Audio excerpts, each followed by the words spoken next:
Hi there, Joka here, and today I'm sharing a few cards with the Spellbinders December Large Die Kit. Now, this is the kit. It has a few different dies. This one is a layering die. I really love smaller dies in kits because I kind of can do different patterns with them. And this one is also layering die. You can stitch one layer, but of course you can also just use one layer at a time. Now, I wasn't sure what I wanted to do, so I die cut a few different things.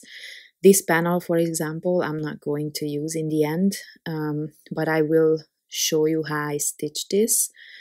My first idea was to go with a dark, like a light blue instead of white with rainbow colors, but I don't know, I don't know, somehow I didn't like it, so I went with the safe white option here. Okay, so these are the two different ones, and you can see the embossed lines that help you with your stitching, but it's very easy. I'm gonna show you once here, just quickly. This is how I do this is how I start my stitching. Basically, you cannot see that from the front, but it's secure, and then you just go back and forth between the center and then the holes on the side. And once you are done with that, normally, well, I think probably 99% of the cases, I finish it with a French dot and not, sorry. And for that, this is what I'm doing. I'm coming back to the front and create 2 loops, and then I'm going back down, and there's your French knot.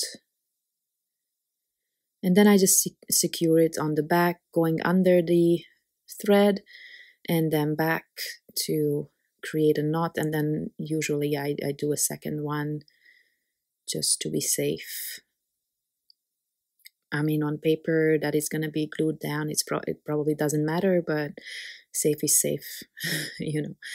Okay, and then I have one more left, but that I'm going to speed up. So, I mean, it's really straightforward. You can just follow the pattern. And then on that blue panel that I showed you earlier, I tried something else to achieve a different look. I will show you some time in this video, but I didn't end up using it. Now these are the other 2 parts. You can use them separately, of course, but look at this. Once you layer that on top of the stitching, it creates such an amazing dimension. I don't know, it's just beautiful. I really love it. Now I'm gonna go back and forth between cards. Sometimes I do create cards from beginning to end, but mostly I don't. You know, I always just do what I want in the moment.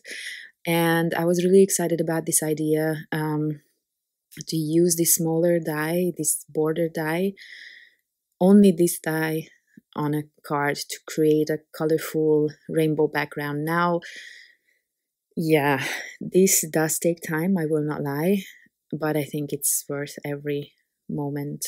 Look at that. I mean, even my boyfriend, when he saw it, he was like, wow, that looks really cool. And he really is not interested in my crafting. So, you know, that kind of told me that it does look interesting. So I will show you this. I left it in the video because maybe it helps. If you want to give this a try, it helps you not to do this. So what I did here is I pressed them really close, and you can see it's all crooked.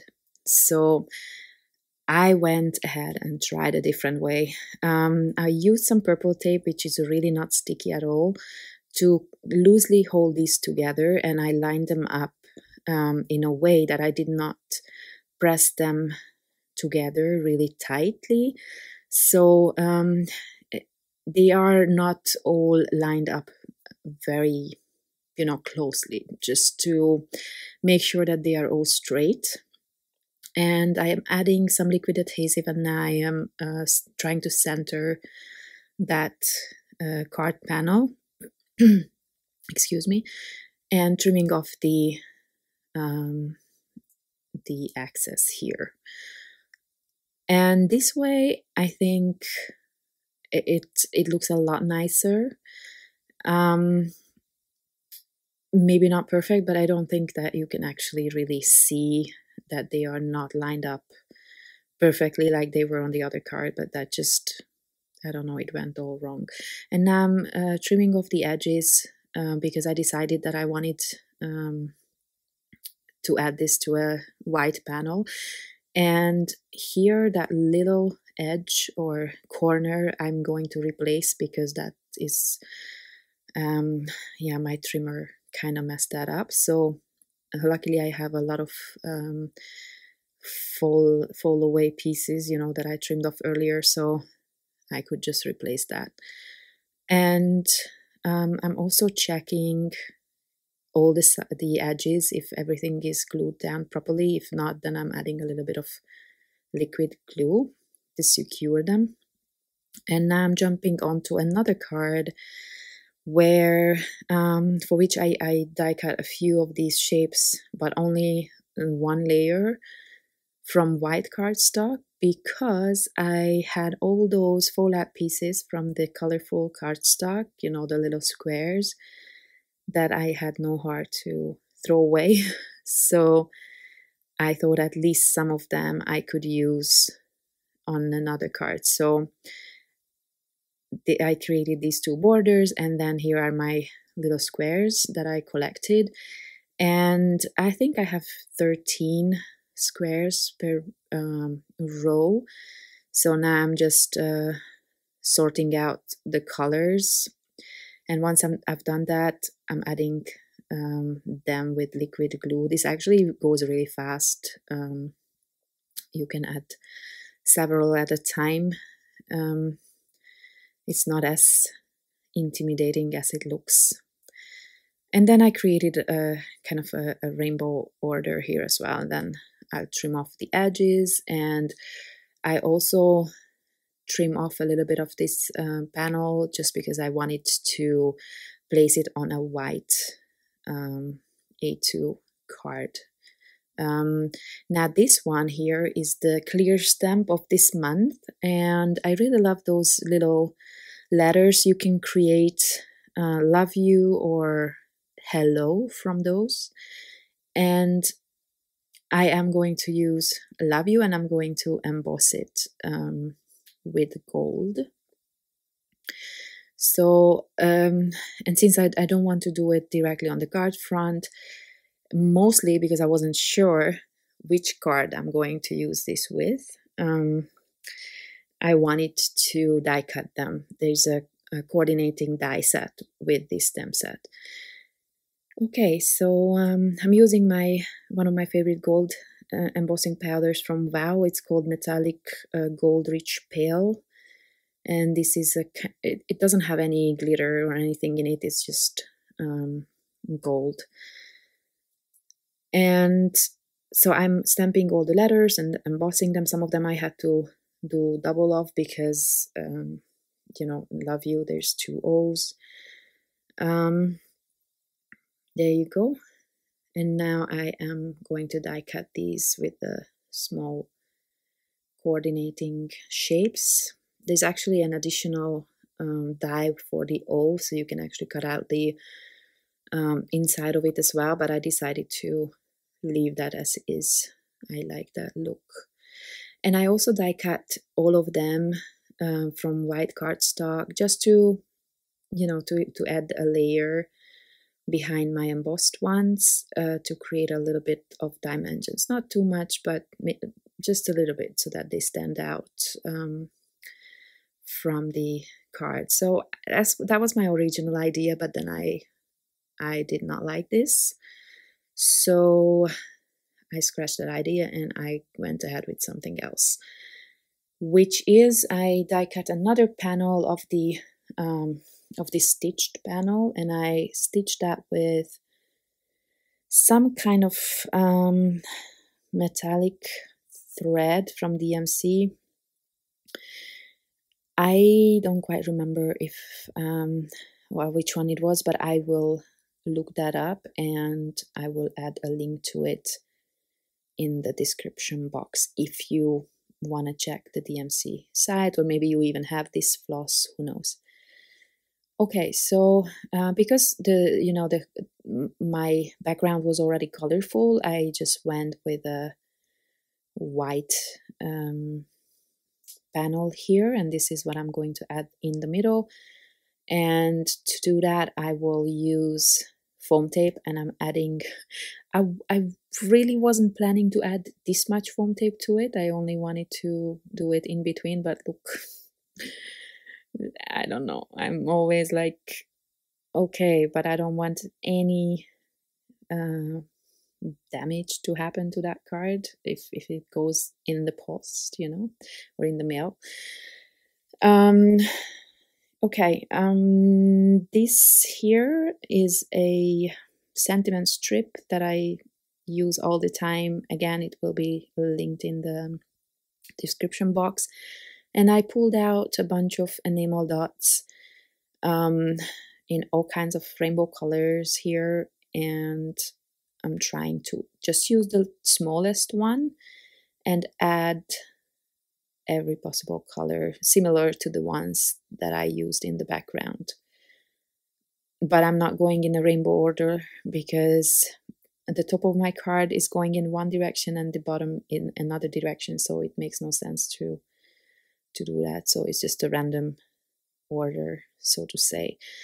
And now, using this die set, I am going to die cut that strip from a bunch of cardstock, so I have a sturdy layer, well, a layered, kind of like a chipboard look, and I can just glue this in the middle, and it's still not gonna get damaged.